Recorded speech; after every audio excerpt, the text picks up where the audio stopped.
दोस्तों नमस्कार, राधे राधे।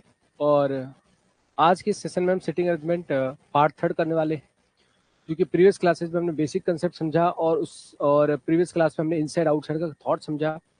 अभी आज की क्लास में हम इनसाइड आउटसाइड का थॉट तो करेंगे ही, साथ साथ वीकेंड का जो कंसेप्ट है वो भी हम लेके चलेंगे और स्टेप बाय स्टेप हम चीज़ों को आगे बढ़ा के चलेंगे। ठीक है, तो यहाँ इनसाइड आउटसाइड के हम कुछ और सवाल करने के साथ साथ उस पर वेरिएबल भी ऐड करेंगे और फिर वीकेंड का जो थॉट है उसको भी हम यहाँ पे ऐड करेंगे। ठीक है जी, सो शुरू करते हैं।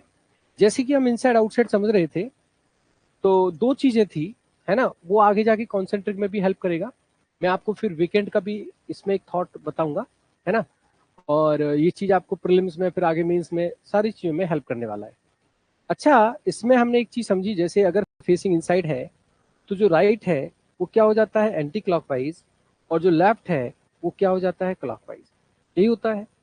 और अगर हम फेसिंग आउटसाइड की बात करते हैं किसी पर्सन की, चाहे वो स्क्वायर है, रेक्टेंगल है, सर्किल है ना, तो जो हमारा राइट है वो क्लॉकवाइज हो जाएगा और जो लेफ्ट है वो हमारा एंटी क्लॉकवाइज हो जाएगा। यही बात है। तो इसी थॉट प्रोसेस पे पहले हम थोड़ा सा इनसाइड आउटसाइड के विदाउट वेरिएबल करेंगे, चाहे स्क्वायर हो या सर्किल हो, और फिर वेरिएबल ऐड कर देंगे, फिर वीकेंड पे आएंगे। ठीक है जी, तो इस सवाल को हम सॉल्व करेंगे। यहाँ पे 8 पर्सन है, 8 फ्रेंड्स है, स्क्वायर टेबल है, और 4 लोग कॉर्नर पे बैठे हैं और 4 लोग मिडिल साइड में हैं। जो कॉर्नर पे है उनका फेस टुवर्ड द सेंटर है और मिडिल साइड वालों का फेस आउटसाइड है ना। ये इंफॉर्मेशन है, फटाफट इसको सॉल्व करेंगे, फटाफट सॉल्व करेंगे। शाबाश, सभी को राधे राधे। ठीक है, मैं चेक करवाता हूँ, शीतल है ओके।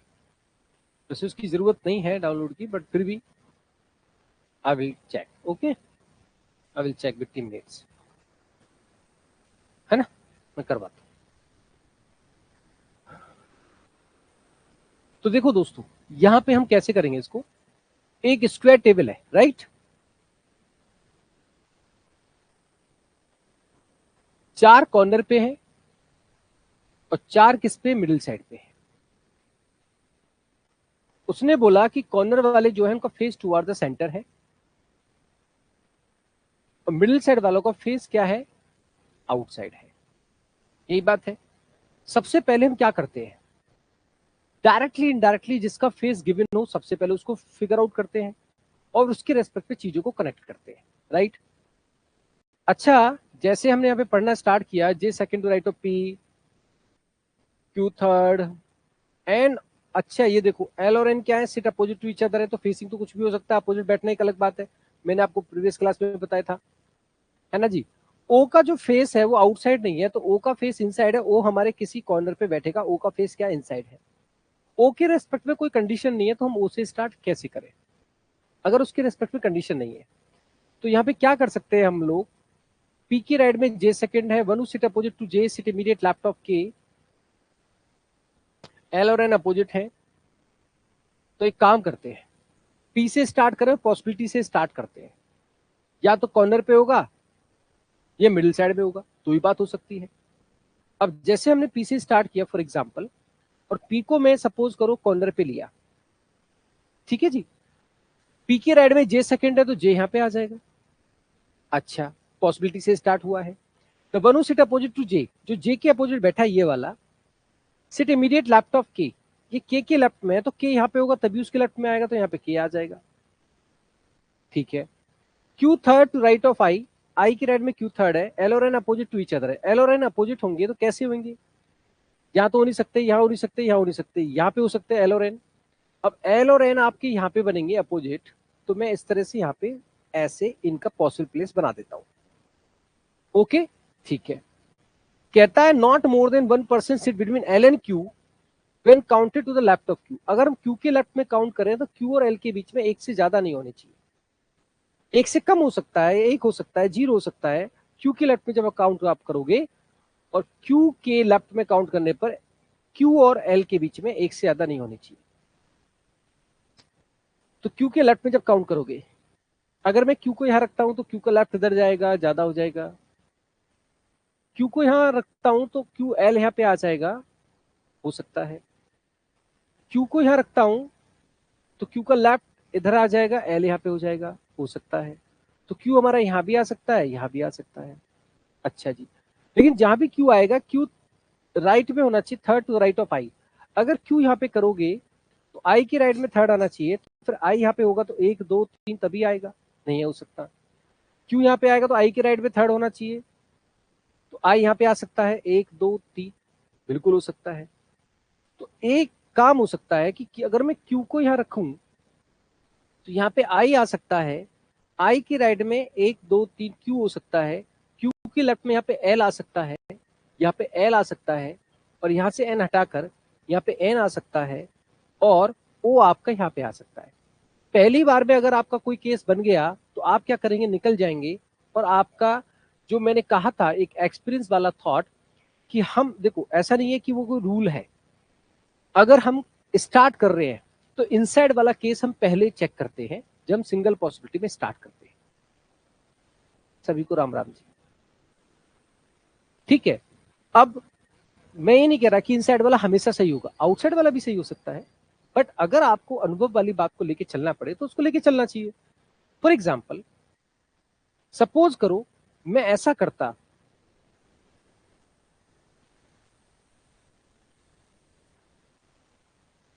फॉर एग्जाम्पल मैं इनसाइड ये हो गया, ठीक है जी, और ये हो गए आउटसाइड, और मैं यहाँ पे सपोज पी ले लेता, पी के राइट में जे मेरा सेकंड था तो यहाँ पे जे आ जाता, जे के जो अपोजिट बैठा है वो के लेफ्ट में है तो यहाँ पे के आ जाता, कोई दिक्कत नहीं है ऐसा अगर आप करते तो। फिर एल और एन अपोजिट थे तो एल और एन यहाँ पे आते अपोजिट।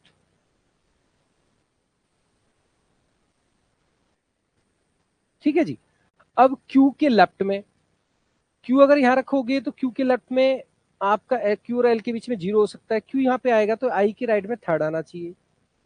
अब आई के राइट में थर्ड कैसे आएगा, यहाँ पे तो एल और एन है तो 1 2 3 नहीं हो सकता। क्यू यहाँ रखेंगे तो क्यू के लेफ्ट में आ सकता है, क्यू यहाँ पे रखेंगे तो आई के राइट में थर्ड आना चाहिए तो आई यहाँ पे हो जाएगा, है ना। और क्यू यहाँ पे रखोगे तो पंगा क्या होगा, ओ नहीं आ पाएगा। अगर आप यहाँ पे क्यू रखोगे तो यहाँ एल और एन है, यहाँ एल और एन है, यहाँ ओ है, तो यहाँ पे तो ओ ही आएगा, तो क्यू यहाँ भी नहीं आएगा। क्यू यहाँ पे आएगा तो आई के राइट में थर्ड नहीं हो पाएगा, और क्यू यहाँ पे आएगा तो आई के राइट में थर्ड नहीं हो पाएगा। तो इसका मतलब है हमारी जो पी की आउटसाइड वाली पॉसिबिलिटी कैंसिल है, क्योंकि हमारा क्यू नहीं आ पा रहा, और क्यू आएगा तो आई नहीं आएगा। इट मीन्स जब हमें क्वेश्चन ऐसा स्टार्ट करना हो जहां हमें फेस नहीं पता, और हमें ओ से स्टार्ट क्यों नहीं किया, देखो बात सुनो, यहाँ सारी वो थ्योरी एग्जिस्ट कर रही है, ओ का फेसिंग गिवन था लेकिन ओ के रेस्पेक्ट में कोई कंडीशन नहीं थी तो ओ से स्टार्ट नहीं किया। राधे राधे शर्मा जी। इसलिए हमने पी से कंडीशन थी, पी से स्टार्ट किया, और पी की दो बातें थी, या तो इनसाइड होता है या आउटसाइड होता है। ये चीज आपको बहुत हेल्प करेगी जब आप एग्जाम में बैठते हैं। तो पी को मैंने स्टार्ट किया और मेरे सामने एक एक पॉसिबल केस था कि मैं इनसाइड लूं या आउटसाइड लूं। तो इनसाइड लेने पे मेरा केस पहली बार में डन हो गया, तो मैं निकल जाऊंगा एग्जाम में, आगे चला जाऊंगा, है ना। अगर गलत होता तो मैं आउटसाइड चेक करता। अभी मैंने आउटसाइड इसलिए चेक किया कि दिस इज द क्लास, यहाँ पे डाउट क्लियर होना चाहिए। समझ में आ गई थोड़ी। अब अगला सवाल आप लोग सॉल्व करेंगे। 8 लोग हैं, ठीक है जी, और यहाँ पे बैठे हैं स्क्वायर टेबल में, कोई दिक्कत नहीं है।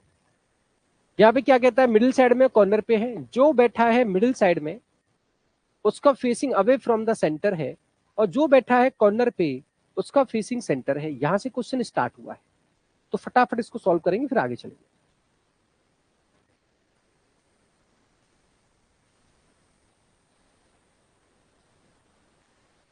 हाँ, सिटिंग से कंटिन्यू कर सकते हैं। सिटिंग का ये थर्ड लेक्चर है, तो सिटिंग फर्स्ट पार्ट देखो, फिर सेकंड पार्ट देखो।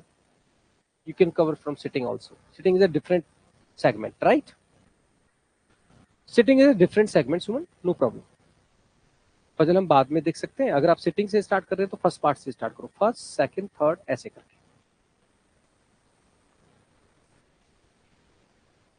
बहुत बढ़िया। देखो सुनो मेरी बात, हमने क्या किया कि स्क्वायर टेबल बनाया,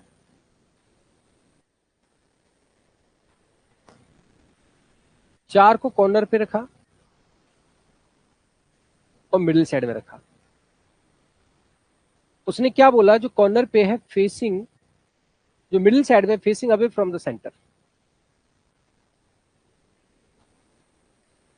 और जो कॉर्नर पे है वो फेसिंग टुवर्ड द सेंटर। ये हमने बना दिया, ठीक है जी। अब सुनो, सबसे पहले हमें थोड़ा सा ऑब्जर्व करना है कि क्या कोई ऐसा पर्सन है जिसका फेसिंग डायरेक्टली इनडायरेक्टली हमको मिल जाए।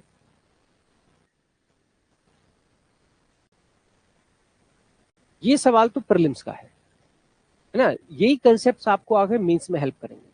तो धीरे धीरे हम कारवां को मेंस की तरफ ले जा रहे हैं, लेकिन जो बेसिक कंसेप्ट है वो आपको मेंस में जाके इंक्लूड होंगे। अगर आप यहाँ पे कंफर्टेबल नहीं होंगे तो मेंस के सवालों को नहीं कर पाएंगे। वहां पे क्या होगा, जैसे अभी इसके बाद वेरिएबल का ऐड हो जाएगा तो वो क्या हो जाएगा, मेंस का क्वेश्चन हो जाएगा। इसी में इंक्लूड मैं कर दूंगा अभी मेंस का पार्ट। जैसे ये प्रीलिम्स का, फिर आगे क्या होगा, मेंस का हो जाएगा। तो इस तरह से हम चल रहे हैं, है ना, बेसिक से एडवांस की तरफ चल रहे हैं। हमने यहाँ पे देखा बी हमारा मिडिल साइड में बैठा है, तो बी का फेसिंग कंफर्म है। बी और ई के बीच में 1% बैठा है, यहाँ पॉसिबिलिटी है। और ए ई के रेस्पेक्ट में 3%, ए और एफ में तो क्या होंगे, अपोजिट होंगे, क्योंकि 8 लोग हैं तो अपोजिट बैठेंगे, मैंने आपको बताया था। तो हम क्या कर सकते हैं, यहीं से स्टार्ट कर सकते हैं। और ये स्टार्टिंग हमारी होगी यहाँ पे बी से। बी हमारा बैठा है किसी मिडिल साइड में, ठीक है जी। अब 1% है बी और ई के बीच में, यहाँ पे पॉसिबिलिटी स्टार्ट हो गई, या तो ई इधर होगा या फिर इधर होगा, दो बातें हो सकती है। अब सपोज करो मैंने ई को रखा, पॉसिबिलिटी लिया मैंने। अब ई के रेस्पेक्ट में, ई के राइट में ए थर्ड है, तो 1 2 3 यहाँ पे ए आ जाएगा, कोई दिक्कत नहीं। ए और एफ क्या 3% है तो अपोजिट बैठेगा, यहाँ पे एफ आ जाएगा, अच्छा जी कोई दिक्कत नहीं। 1% between F and G, F और जी में 1% है, यहाँ भी हो सकता है यहाँ भी हो सकता है, दो बातें हो सकती है। एच और जी क्या इमीडिएट नेबर्स हैं। अगर मैं जी यहाँ पे रखता हूं तो एच और जी इमीडिएट नेबर से तो नहीं हो पाएगा, तो यहाँ पे आप क्या कर दो, एफ और जी में 1% था और एच और जी पड़ोसी थे, तो अब एच यहाँ हो सकता है, एच यहाँ हो सकता है। C second to right of H, H यहाँ रखोगे तो सी नहीं आएगा, एच यहाँ रखोगे तो मेरे भाई सी आ जाएगा। ये बन गया केस। अब यहाँ पे बचा हुआ पर्सन है सी और डी, क्या इमीडिएट नेबर्स नहीं है, सी और डी इमीडिएट नेबर्स नहीं है, तो कोई दिक्कत, C second to right of H हो गया। अब यहाँ पे डी आ गया, ये पहली बार में आपका डन हुआ, चांस की बात है, तो चांस की बात है। अब निकल जाएंगे हम, सिंगल बेस से करने से फायदे हैं। मैं आपको बार बार कह रहा हूं कि मैं 2 डायग्राम 3 डायग्राम बना के नहीं करता हूं। सिंगल बेस में आपकी किस्मत कभी भी आपको बूस्ट करती है, कभी भी आपको हेल्प करती है, ब्लेसिंग्स कभी भी हेल्प करती है, सच्चे ईमानदारी से आप समझ रहे हैं, है ना। 2 बेस बनाओगे तो समय उतना देना पड़ेगा जो स्टैंडर्ड टाइम है। सिंगल बेस में आपको कभी भी ऐसा मौका मिल सकता है कि आपकी स्पीड 2x हो सकती है, गेटिंग माय पॉइंट। अदरवाइज गलत हो जाता तो दूसरा केस आप बनाते ही जैसे दुनिया बना रही है, उसमें कोई दिक्कत ही नहीं है। सपोज आपका ये क्या है, आउटसाइड है, ठीक है, ये इनसाइड है, और यहाँ पे सपोज बी लेके आपने क्या किया होता, ई को यहाँ पे किया होता, कोई दिक्कत नहीं है। ई के राइट में ए थर्ड है, तो 1 2 3 ए को आपने यहाँ किया होता है जी। अब आपसे कह रहा है 1% बिटवीन एफ एंड जी है, 3% ए और एफ में, तो यहाँ पे एफ लिया होता। एफ और जी में 1% है, तो जी यहाँ भी हो सकता है, जी यहाँ भी हो सकता है। एच और जी के पड़ोसी है, अगर जी यहाँ पे लोगे तो एच यहाँ पे आएगा, एच यहाँ पे आएगा, तो कहता है C second to right of H, तो सी नहीं आएगा, इसलिए हटा दो। तो फिर जी यहाँ पे रखोगे तो एच यहाँ पे रखोगे, C second to right of H तो सी यहाँ पे रखोगे, डी आपका क्या हो जाएगा, फंस जाएगा। तो पॉसिबिलिटी क्या हो गई, गलत हो गई। इसलिए आपका ये केस क्या है, गलत है, और वो केस क्या है, सही है।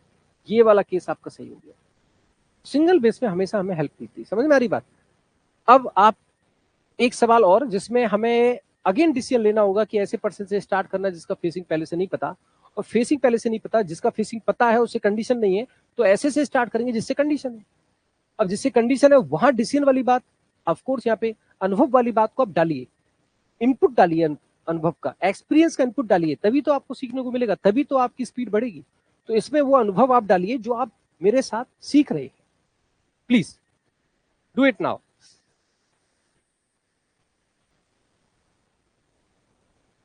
देखिए इस सवाल में बहुत ही बेहतरीन सवाल है ये। यहाँ पे थोड़े टेक्निकल सेंटेंसेस भी हैं जो आपको थोड़ा ध्यान रखने पड़ेंगे, और अगर आपने एक्सपीरियंस वाले पॉइंट को थोड़ा सा भी डाला तो आपकी स्पीड यहाँ पे 2x हो गई होगी। कभी भी ऐसा मौका मिल सकता है कि आपकी स्पीड क्या हो जाए, 2x हो जाए। जैसे एक सर्किल है, अच्छा मैं क्लास ले रहा हूं तो मैं क्या करूंगा, पहले वर्स्ट केस भी समझाऊंगा आपको। 8 लोग हैं, 1 2 3 4 5 6 7 8। उसने कहा only 3 are facing opposite to the centre, 3 का फेसिंग अपोजिट है तो 5 का क्या होगा, इनसाइड होगा, मानते हैं, ठीक है जी। U second to left of W, फिर वी और डब्ल्यू और यू वी के पड़ोसी नहीं है, 1% डब्ल्यू फेस अपोजिट, ऐसे करके दिया हुआ है। यहाँ पे we does not face opposite, okay, किसी का फेस दिया है क्या, किसी का भी फेसिंग नहीं दिया, क्या करोगे, कंडीशन से स्टार्ट कर दो। डब्ल्यू, अब डब्ल्यू इनसाइड होगा या आउटसाइड, अगर आप एग्जाम हॉल में बैठे हैं तो डब्ल्यू को आप इनसाइड लेके चलेंगे पहले, लेकिन क्लास में है तो एक्सपेरिमेंट करके चलो। मैं एक्सपेरिमेंट कर देता हूँ आउटसाइड का, लेकिन मैं एग्जाम हॉल में होता तो पहले इनसाइड लेता। सपोज मैंने डब्ल्यू को किया और डब्ल्यू को मैंने इनसाइड किया, फॉर एग्जाम्पल, अगर मैंने डब्ल्यू को इनसाइड किया, सॉरी आउटसाइड केस ले रहे हैं, अगर मैंने आउटसाइड किया तो क्या होगा, डब्ल्यू के लेफ्ट में यू सेकंड है तो यहाँ पे यू आ जाएगा, वी पड़ोसी नहीं दोनों का, यहाँ पे भी नहीं होगा, यहाँ भी नहीं होगा, यहाँ भी नहीं होगा, वी अपोजिट नहीं है डब्ल्यू यू के, यहाँ पे भी नहीं है, यहाँ पे भी नहीं है, यहाँ पे भी नहीं है, इसके सामने भी नहीं है, इसके सामने भी नहीं है, तो यहाँ पे क्या होगा, वी होगा। अच्छा जी। B third to left of U, 1 2 3 इधर तो बी आएगा नहीं, 1 2 3 इधर बी आएगा, B third to left of U है तो फेसिंग इसका इनसाइड करना पड़ेगा। चलो जी। Z second to left of B, यहाँ जेड आएगा नहीं, सेकंड लेफ्ट ऑफ बी तो यहाँ पे जेड करना पड़ेगा, second to left of B है तो फेसिंग आउटसाइड करना पड़ेगा। उसने कहा one of the immediate neighbour of W face opposite direction of W, W का एक पड़ोसी डब्ल्यू के अपोजिट फेस करता है तो डब्ल्यू का ये पड़ोसी अपोजिट फेस नहीं करता है तो ये पड़ोसी क्या करेगा, अपोजिट फेस करेगा। चलो जी, एक्स पड़ोसी नहीं है वी का, एक्स यहाँ नहीं है तो यहाँ पे एक्स होगा। A third to left of X, 1 2 3 इधर आएगा नहीं, 1 2 3 यहाँ पे ए आएगा तो A third to left of X facing outside करना पड़ेगा। यहाँ पे बचा आपका वाई, उसने कहा वाई और वी का फेस एक्स जैसा है तो आउटसाइड और ये भी आउटसाइड है। अब आउटसाइड होने चाहिए थे 3, 1 2 3 4 5 हो गए। पॉसिबिलिटी क्या होगी, गलत, कौन सी पॉसिबिलिटी गलत हुई, आधार क्या था डब्ल्यू का, पॉसिबिलिटी गलत हो गई, बात समझ रहे हो, आ रहा समझ में, तो डब्ल्यू की जो पॉसिबिलिटी है वो क्या हो गई, गलत हो गई। अगर आप एग्जाम हॉल में होते तो पहले आपको इनसाइड चेक करना था, जबकि 90% चांसेस होते हैं, तो काम वो करना है जिसके चांसेस क्या हो, ज्यादा हो, जिसके चांसेस क्या हो, ज्यादा हो। समझ में आ रही बात। तो अब मैं क्या करूंगा, डब्ल्यू डब्ल्यू मेरा जो था उसका फेस मैंने इनसाइड लिया तो उसके लेफ्ट में मेरा यू आ जाएगा, इन दोनों का पड़ोसी भी नहीं है, यहाँ भी नहीं है, सामने भी नहीं है, इधर भी नहीं है, तो यहाँ पे बी आएगा। B third to left of U, इधर बी आएगा नहीं तो 1 2 3, B third to left of U है तो फेसिंग आउटसाइड रहेगा। बी के रेस्पेक्ट में जेड सेकंड है, यहाँ जेड आएगा नहीं तो यहाँ पे जेड आएगा, बी के लेफ्ट में है तो फेसिंग इनसाइड करोगे। डब्ल्यू का एक पड़ोसी डब्ल्यू के अपोजिट फेस करता है तो ये अपोजिट फेस नहीं करता है तो ये अपोजिट फेस करेगा, आउटसाइड होगा। बी का पड़ोसी एक्स नहीं है तो यहाँ पे एक्स होगा। एक्स के रेस्पेक्ट में ए दिया हुआ है थर्ड, 1 2 3 यहाँ नहीं है तो 1 2 3 यहाँ ए होगा। एक्स के क्या है, लेफ्ट में है तो लेफ्ट कैसे आएगा, फेसिंग इनसाइड होगा। यहाँ पे बच्चा वाई, एक्स का और वाई का फेसिंग सेम है, वी का फेसिंग भी सेम है, एक आउटसाइड दो आउटसाइड तो एक को आउटसाइड कर दो, ये खत्म। तो अगर आपने अनुभव वाले पार्ट को पहले डाला होता तो आपका केस एकदम से सॉल्व हो गया होता। समझ में आ रही बात, थोड़ा थोड़ा पढ़ रहा है पल्ले, आ रहा है ना दिमाग में, कि हमें क्या करना है, हर पॉइंट पे ध्यान देना है जिससे कि हम अपने आप को डिफ्रेंशिएट कर सके स्पीड के मामले में और एक्यूरेसी के मामले में, और वही क्लासेस से आपको इनपुट और वही आपको सीखने को मिल रहा है। अब हम इसमें वेरिएबल डाल देते हैं, इनसाइड आउटसाइड और वेरिएबल डाल देते हैं, तो वो मेंस का क्वेश्चन बन जाएगा, कोई टेंशन नहीं है। ये भी बहुत अच्छा सवाल है, ऐसा नहीं है, ये क्लर्क मेंस का लेवल का भी है ये, हाँ जी, ये क्लर्क मेंस लेवल का भी है, ऐसा नहीं है। अब मैंने क्या कर दिया भाई, इनसाइड आउटसाइड तो है, 4 का फेसिंग क्या है, अवे है, 4 का फेसिंग टुवर्ड्स है, और साथ में 2 वेरिएबल डाल दिए, एक तो टीम डाल दी मैंने, डिफरेंट टीम डाल दी, और एक मैंने क्या कर दिया आपके यहाँ पे टीम डाल दी, सॉरी हाँ टीम डाल दी, टीम है, टीम ही डाल दी यहाँ पे, जैसे होता ना कि डिफरेंट टीम खेलती है आईपीएल वगैरह, तो वो डाल दी है, राजस्थान रॉयल्स से मुंबई इंडियंस। अब यहाँ पे पूरा वो दिमाग लगा दो जो आपने सीखा है, खत्म कर दो कहानी, शाबाश। सबसे पहले तो आप ये देखो कि आपको फेसिंग किस किस का मिल रहा है, और जिसका मिल रहा है उसके रेस्पेक्ट में कंडीशन है या नहीं है। अगर ऐसा है तो वहीं से स्टार्ट करेंगे और फिर चीजों को कनेक्ट करने की कोशिश करेंगे। बहुत बढ़िया, शाबाश।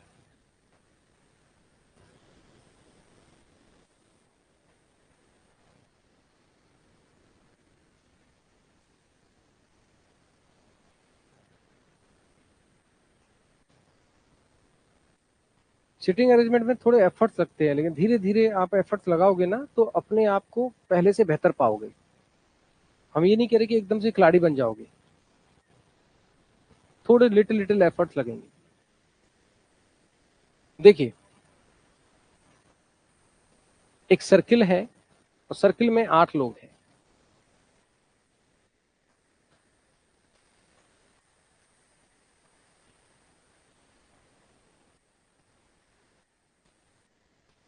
कुछ का फेसिंग इनसाइड है, कुछ का फेसिंग आउटसाइड, मतलब 4 का इनसाइड है, 4 का आउटसाइड है, यही बोला हुआ है। ई का फेस क्या है? सेंटर है। एक तो ये वाली बात बोली हुई है। ई के जो पड़ोसी है उनका फेस क्या? अवे फ्रॉम द सेंटर है। ई थर्ड है किसके राइट में? एफ के राइट। और एफ दिल्ली से है और एफ का फेसिंग क्या? अवे फ्रॉम द सेंटर है। तो एफ से कंडीशन ई है और दोनों का फेसिंग भी मिला हुआ है, तो यहीं से स्टार्ट कर लेते हैं। और एफ के रेस्पेक्ट में सी भी है ना? तो एफ का फेसिंग क्या? अवे फ्रॉम द सेंटर है। और F belong to Delhi Capital. ये क्या है? दिल्ली कैपिटल से है। एफ के लेफ्ट में सी थर्ड है, 1 2 3, यहाँ पे सी आ गया। एफ के राइट में ई थर्ड है, 1 2 3, यहाँ पे ई आ गया। ई का फेस है toward the centre and belong to C S K. कोई बात नहीं। Both the immediate neighbours of E face away from the centre. इसका भी face away from the centre होगा, इसका भी होगा। कनेक्ट करेंगे ना अपन लोग। और उसने ये भी कहा कि आरसीबी और पंजाब किंग्स हैं दोनों। यहां पे आरसीबी होगा या पंजाब किंग होगा, है ना? यहाँ पे आरसीबी होगा या पंजाब किंग होगा। अच्छा जी, अब कनेक्ट करो। RCB opposite to F. RCB का तो दिया है अपोजिट टू एफ है, तो आरसीबी एफ के अपोजिट है, तो यहाँ पे आरसीबी हो गया। पंजाब किंग हटा दो, यहाँ पे पंजाब किंग हो गया। ठीक है जी। The one who belong to KKR is not immediate neighbour of F. KKR जो है एफ का पड़ोसी नहीं है।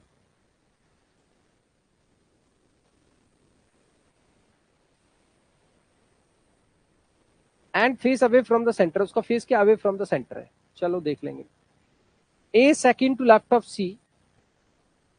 यहाँ ए आएगा नहीं तो यहाँ पे ए आएगा। Second to left of C है तो फेसिंग इसका इनसाइड हो गया। And does not belong to Rajasthan Royals. ये राजस्थान रॉयल्स से नहीं है। कौन? ए। और गुजरात टाइटन से भी नहीं है। The only who belong to Rajasthan Royals sit between H and F. H और एफ के बीच में कौन बैठा है? जो राजस्थान रॉयल्स से है। राजस्थान, ये राजस्थान रॉयल्स यहाँ पे है नहीं, तो यहाँ पे क्या होगा? राजस्थान रॉयल्स रॉयल्स होगा। आर आर कर देता हूं मैं। किसके बीच में? एच और एफ के बीच में, तो यहाँ पे एच आ जाएगा। केवल एक ही बैठा है वो। B face away from the centre does not belong to KKR. B का फेस क्या? अवे फ्रॉम द सेंटर है और does not belong to KKR. B KKR से नहीं है।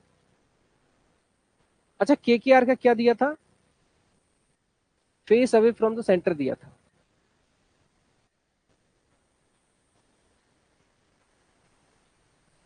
ये केकेआर है नहीं, ये केकेआर है नहीं, यहाँ पे केकेआर है नहीं, ये केकेआर है नहीं, ये केकेआर है नहीं, यहाँ नहीं है, यहाँ नहीं है, यहाँ केकेआर होगा। और केकेआर का फेस है अवे फ्रॉम द सेंटर, तो अवे फ्रॉम द सेंटर 1 2 3 4, तो बाकी सब हो जाएंगे इनसाइड। 4 इनसाइड है, 4 आउटसाइड है। राजस्थान रॉयल्स इनसाइड है। उसने कहा be facing away from the centre है, केकेआर से नहीं है। यहाँ पे केकेआर है, यहाँ पे भी है नहीं, यहाँ भी है नहीं, यहाँ भी है नहीं। अच्छा जी, बी हो गया, सी एस के हो गया। सी हो गया, यहाँ पे 2 लोग बचे हैं, एक तो यहाँ बचा है, एक यहाँ बचा है, डी बचा होगा, D face away from the centre, यहाँ डी आएगा नहीं, यहाँ पे डी आ गया। अब आपका कौन बच गया मेरे भाई, A B C D E F G बचा। दिल्ली कैपिटल हो गया, आरआर हो गया, पंजाब किंग हो गया, सीएसके, आरसीबी, ये 2 बचे हैं। गुजरात टाइटंस यहाँ पे होगा नहीं, तो गुजरात टाइटन यहाँ पे हो गया।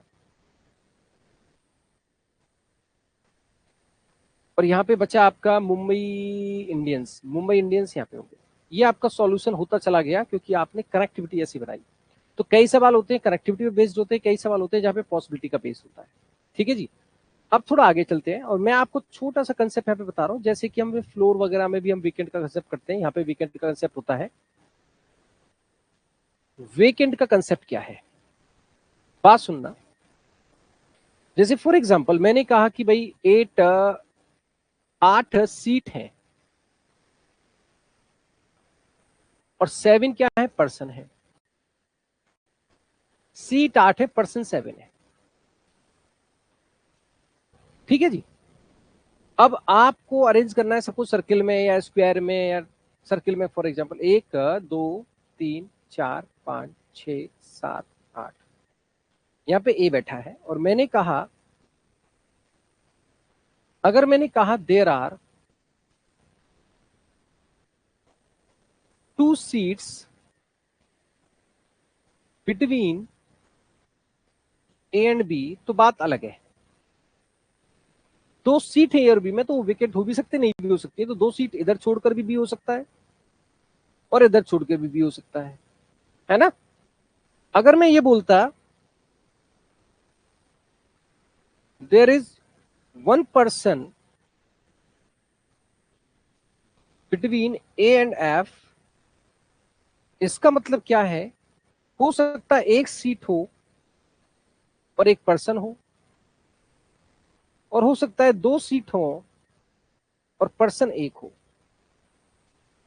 बीच में 1 पर्सन है तो हो सकता है सीट 2 हो और पर्सन क्या हो, एफ, एफ यहाँ पे आ जाए। सीट 2 हो, इनमें से एक क्या हो, वेकेंट हो, ये वाली हो या फिर ये वाली हो।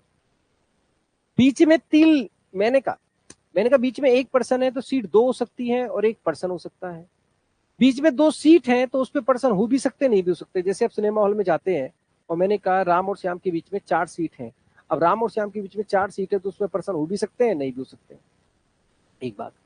और अगर मैंने कहा राम और श्याम के बीच में 4 लोग हैं, बीच में 4 लोग बैठे हैं, तो हो सकता है नंबर ऑफ सीट क्या हो, ज्यादा हो, लोग 4 ही बैठे थे। तो सीट का खेल अलग है, पर्सन का खेल अलग है, बस इतना सा ध्यान रखना। वही फ्लोर का कंसेप्ट है और वही यहाँ पे है ना जी। एक सवाल आपका इंतजार कर रहा है जिसमें क्या है, बहुत प्यारा सा सवाल है। 6 क्या है, पर्सन है, स्क्वायर टेबल है, 2 बैठे मिडिल साइड में है ना, सॉरी, अच्छा 1 person sitting at the each corner while 2 persons sitting at 2 adjacent edges, remaining 2 edges which are adjacent are vacant। मतलब कंसेप्ट क्या कह रहा है, इस दोनों लाइन को पढ़ो तो कह रहा है कि जो 4 कॉर्नर पे है और 2 एडजेसेंट वाली एजेस जो है उस पे पर्सन है, जैसे इस पे है तो इस पे हो गया, और 2 एडजेसेंट वाली क्या है, वेकेंट है। ऐसा भी हो सकता है, ऐसा भी हो सकता है कि जैसे 4 लोग हैं और 2 एडजेसेंट वाली पे पर्सन हो और 2 एडजेसेंट वाली खाली हो, ऐसा भी हो सकता है। तो कहने का थॉट कि उसका क्या है, 2 एडजेसेंट वाली क्या है, खाली है। तो मतलब ये समझ में आना चाहिए, अरे वेकेंट का थॉट तो बिल्कुल क्लियर है कि भैया अगर मैंने कहा ए और एफ के बीच में 3 सीट है ना, सपोज करो कोई स्क्वायर टेबल है, ए यहाँ पे है, ये सीट है, ए और एफ के बीच में 3 सीट है, तो एफ यहाँ पे बैठेगा, लेकिन बीच में पर्सन 3 हो सकते हैं या बीच में सीट खाली हो सकती है। किसी 2 लोगों के बीच में 3 सीट है, अब इस पे पर्सन है या नहीं है हमें नहीं पता, पहली बात। अगर मैं कहता हूं किसी 2 लोगों के बीच में 3 लोग हैं और 1 ऑफ द सीट वेकेंट भी है पूरे का थॉट में, बीच में 3 लोग हैं, तो हो सकता है सीट क्या हो, 4 हो और लोग क्या हो 3 और एक क्या हो वेकेंट हो, या हो सकता है बीच में 3 लोग बोले ना तो 3 सीट है और 3 लोग हो, या सीट क्या हो 4 हो और लोग कितने हो 3 हो। बीच में सीट बोलेगा तो उस पे पर्सन हो भी सकते हैं नहीं भी हो सकते हैं, और मैंने बोला ए और एफ के बीच में 3 लोग बैठे हैं तो सीट 4 हो सकती है, लोग 3 ही और एक सीट वेकेंट हो, क्या पता। ठीक है, ये वाला थॉट। इस सवाल को करेंगे, ये थॉट समझ में आ गया होगा। दो एडजेसेंट जो एजेस हैं वो क्या है वेकेंट है, और दो एडजेसेंट एजेस क्या है उस पे पर्सन है एक एक, ऐसे भी हो सकता है। और दो एडजेसेंट एजेस क्या है ये खाली है और इस पे क्या पर्सन, ऐसे भी हो सकता है। या मैं ऐसे कहूं कि भैया दो एडजेसेंट एजेस पे ये खाली है और इस पे क्या हो पर्सन हो, आप कोई भी स्ट्रक्चर ऐसा एक बनेगा, करो इसे। ठीक है अरविंदा जी।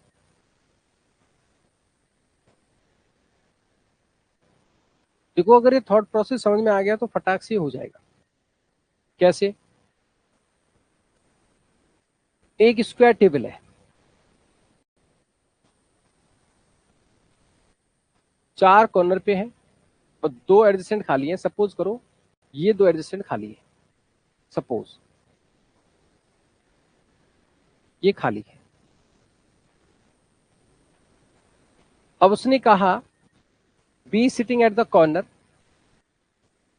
और 3 का फेसिंग इसमें दिया है, इक्वल नंबर ऑफ पर्सन है क्या? हाँ, 3 का फेसिंग इनसाइड है और 3 का फेसिंग क्या आउटसाइड है। बी, अगर बी यहीं बैठेगा क्योंकि उसके पास वाला खाली है, देखो कह रहा है एडजेसेंट टू बी, तो बी को यहाँ बैठाया, बी इनसाइड हो सकता है या फिर आउटसाइड हो सकता है, दो बातें हो सकती है। अगर सपोज मैं इनसाइड लेके चलूं तो बी के राइट में क्यू सेकंड है, अगर मैं इनसाइड लेके चलता हूं तो बी के राइट में क्यू सेकंड है, तो यहाँ पे तो पर्सन होंगे अगर आप ये खाली लेके चल रहे हैं। अब बी की राइट में क्यू सेकंड है तो 1 2 यहाँ पे क्यू आएगा। ऐसा अगर आपने किया तो they are facing opposite direction, ये अगर इनसाइड है तो इसको आउटसाइड लेके चलोगे। फिर K sitting second to left of F, और दोनों की दोनों फेसिंग टुवर्ड द सेंटर है। U third to left of G है, और के और यू जो है बी के पड़ोसी नहीं है, बी का पड़ोसी के और यू नहीं है, तो यहाँ पे के और यू आएगा। और कह रहा है K second to left of F है, तो यहाँ तो के आ नहीं सकता। क्यों? एफ के लेफ्ट पे सेकंड यहाँ से भी नहीं आएगा, यहाँ से भी नहीं आएगा, तो यहाँ पे के आएगा, यहाँ पे यू आएगा। अच्छा जी, K second to left of F है, यहाँ से भी हो सकता है यहाँ से भी हो सकता है। They are facing toward the same direction. U third to left of G, U और जी यहाँ पे बनेंगे। यू का फेसिंग इनसाइड है, यू बी का पड़ोसी नहीं है, U third to left of G है, ये रहा यू, तो यहाँ पे जी आएगा। अब यू का फेसिंग इनसाइड है और यू क्या third to left of G है, तो जी का फेसिंग क्या होगा आउटसाइड होगा, 1 2 3। अच्छा, यू का आउटसाइड क्या इनसाइड भी हो सकता है, 1 2 3, और क्या भाई, 1 2 3 1 2 3 बिल्कुल हो सकता है। यहाँ पे एफ आया। अच्छा जी का तो अभी पता नहीं। एफ का जो दिया है कि एफ के लेफ्ट में के सेकंड है, तो एफ के लेफ्ट में के सेकंड है, फेसिंग इनसाइड होगा, के और एफ का फेसिंग दोनों का सेम है, तो यहाँ पे फेसिंग इनसाइड हो गए 4, और हमारे आने चाहिए 3 और 3। जी का तो छोड़ो आप, जी की तो जरूरत ही नहीं पड़ी हमें, इसलिए हमारा बी का जो इनसाइड लेना क्या हो गया, गलत हो गया। तो ऐसा नहीं है कि हमेशा इनसाइड लेने वाला सही होता है, अदरवाइज फिर तो रूल ही खत्म हो जाता भाई, फिर तो पॉसिबिलिटी खत्म हो जाती। चांसेस मैंने कहा ना, चांसेस पे है सारे खेल। तो अब आप क्या करोगे, थॉट प्रोसेस आपका क्या बना, बी का फेस क्या होगा आउटसाइड होगा, और बी का फेस आउटसाइड होगा तो बी के लेफ्ट में, सॉरी बी के राइट में क्यू सेकंड है, तो यहाँ पे आएगा क्यू, दोनों का फेसिंग अपोजिट है, आउटसाइड है तो इनसाइड होगा। बी का पड़ोसी के और यू नहीं है, तो यहाँ पे के और यू आएगा। और उसने दिया था के जो है second to left of F, यहाँ पे के नहीं आ सकता, second to left of F है, तो एफ के लेफ्ट में सेकंड नहीं आएगा, तो यहाँ पे के आएगा, और यहाँ पे क्या आएगा यू आएगा। यू जी के रेस्पेक्ट में थर्ड है, तो यहाँ पे जी आएगा। अब सुनो, यहाँ पे एफ आएगा, एफ के लेफ्ट में के सेकंड है, तो एफ का फेसिंग आउटसाइड होगा, तो के का फेसिंग आउटसाइड होगा। अब ये आउटसाइड हो गया, ये आउटसाइड होगा, यू का इनसाइड था, 1 2 और ये आउटसाइड, तो ये फेसिंग इनसाइड कर दो, फिर खत्म, जी का फेसिंग ऐसे डिफाइन होगा, ये आपका सॉल्यूशन बनेगा। This is the solution now. तो बी का यहाँ पे पॉसिबिलिटी केस था इनसाइड का और आउटसाइड का, बी का एक पॉसिबिलिटी केस था इनसाइड का और आउटसाइड।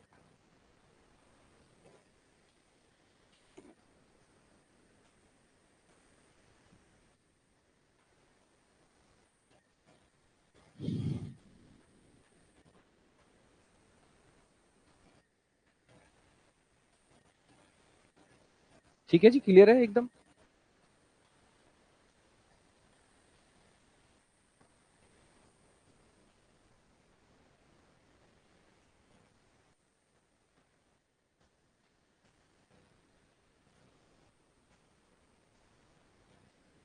ठीक है, अब उसे इसे उड़ा देंगे फटाफट। 9 क्या है, किड है, पेंटागन में बैठे हैं।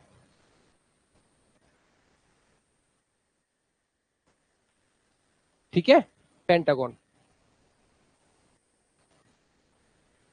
1 पर्सन सिटेड एट कॉर्नर और 1 एट एज, ऐसे है। लेकिन एक फेसिंग आउटसाइड है, किसका, the one who was seated at the corner का फेस आउटसाइड है। एक वेकेंट सीट भी है कॉर्नर पे, कॉर्नर पे एक वेकेंट सीट भी है, मतलब 9 लोग हैं, सीट कितनी हो गई 10, सीट हो गई 10 और लोग कितने 9, पेंटागन है, सीट 10 है और पर्सन 9 है। देखो इसको खत्म करते हैं, जैसे पेंटागन है,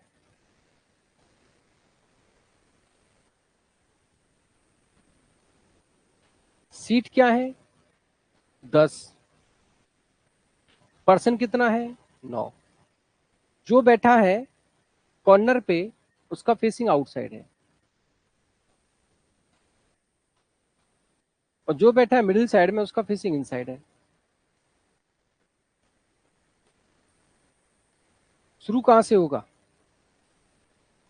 अगर आप देखोगे कि कहां से स्टार्ट करेंगे तो कैसे स्टार्ट करेंगे मेरे भाई, जरा ध्यान देना please. There 10 seats but 9 person, right. तो फेसिंग किसका मिलेगा, वहां से आप स्टार्ट करिए, जैसे आप देख रहे हैं 3% between H and F when counted to the right of H, C second to left of H. F किस पे है, not seated at the corner, तो एफ किस पे होगा, मिडिल साइड पे होगा।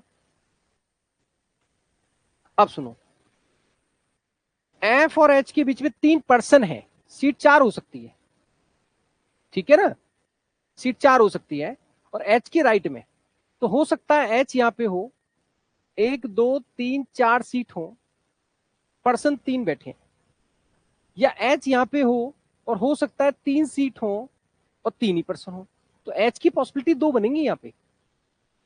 एच यहाँ पे हो सकता है तो एच के राइट में 3 लोग और 3 सीट, या एच यहाँ हो सकता है तो एच के राइट में 4 सीट 3 लोग, बात 2 बनेंगी। अगर फॉर एग्जाम्पल आप एच को यहाँ रखते हैं, रख सकते हैं, तो एच के राइट में बात हो जाएगी। अब क्या कहता है, C second to left of H, तो यहाँ पे सी आ जाएगा। ऐसा होने के बाद बी और एफ क्या है, इमीडिएट नेबर्स हैं, यहाँ पे बी होगा या फिर यहाँ पे बी होगा, और A third to left of B है, बी यहाँ पे हुआ तो 1 2 3 ए नहीं आएगा, तो बी यहाँ पे करोगे, तो 1 2 3 ए यहाँ पे करोगे। ऐसा आप करोगे, no one sit between A and C, ये बात क्या हो जाएगी, एकदम सेट हो जाएगी। लेकिन पहले वो दूसरा केस बता दूं, कहीं आप चक्कर पड़ जाए। चलो नाउ दोबारा, एच की पॉसिबिलिटी यहां थी, यहां थी, अगर मैं एच यहां लेता ना तो क्या होता, तो शायद आपका गलत हो रहा था। एच यहां लेने पर 1 2 3 4 सीट हो गई, लेकिन बीच में 3 लोग हो जाए, एच के लेफ्ट में यहाँ पे सी हो जाए सेकंड। अगर मैं बी यहाँ पे रखता हूं, 1 2 3 ए यहाँ पे आ जाएगा, तो ए और सी में कोई पर्सन नहीं होना चाहिए था, गड़बड़ हो जाएगा। बी यहाँ पे रखता हूं तो 1 2 3 ए हो जाएगा, बी और ए और सी में कोई पर्सन नहीं होना चाहिए, गलत हो जाएगा, तो एच की पॉसिबिलिटी गलत हो जाएगी, क्योंकि ए और सी में लोग आ रहे हैं, तो इसलिए एच की पॉसिबिलिटी यहाँ पे क्या हो गई, कंफर्म। लेफ्ट में क्या हो गया, सी। बी यहाँ पे रखोगे तो 1 2 3 ए नहीं आएगा, तो यहाँ पे क्या हो गया बी। यहाँ पे क्या हो गया दोस्त, 1 2 3 ए और सी के बीच में क्या हो गया वेकेंट, खत्म, ऐसे बना। अब लास्ट केस क्या बना है आपका, कहता है G second to right of D, और बी और डी का पड़ोसी कौन नहीं है, ई नहीं है। ई यहां पे नहीं होगा। अच्छा, G second to right of D, D यहां पे रखोगे तो जी सेकंड नहीं आएगा, डी यहां पे रखोगे जी सेकंड नहीं आएगा, डी यहां पे रखोगे जी सेकंड नहीं आएगा, तो डी यहां पे आएगा और जी सेकंड यहां पे आएगा।